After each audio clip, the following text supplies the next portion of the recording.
بيده، فإن لم يستطع فبلسانه، فمن يستطيع، وإن لم يستطيع بقلبه وهو أضعف الإيمان.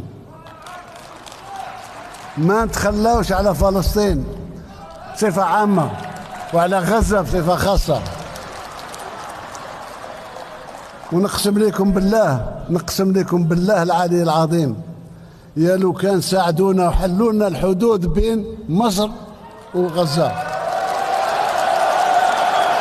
عندنا ما نديرو.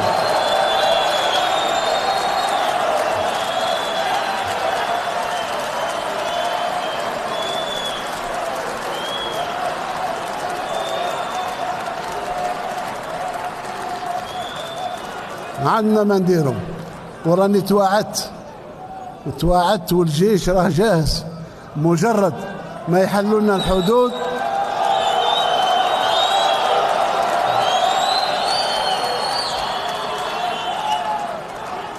مجرد ما يفتحوا لنا الحدود ويسمحوا الحافلات نتاعنا الشاحنات باش تدخل، باش نبني في ظرف 20 يوم 3 مستشفيات، نبعث مئات الأطباء، ونساعد في إعادة بناء ما دمر من طرف الصهاينة.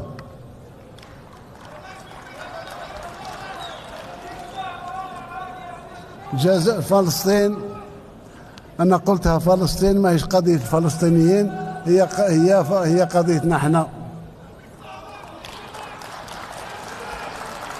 ربما البعض ينسى، يقول لك هذا التلاحم بين فلسطين والجزائر وش معناه؟ راهم بعاد، ماناش بعاد مسافة، القلب عند حدا بعضها بعض. 1948 لما بدأوا الصهاينة أيام النكبة، شكون اللي استشهد في فلسطين؟ الجزائريين.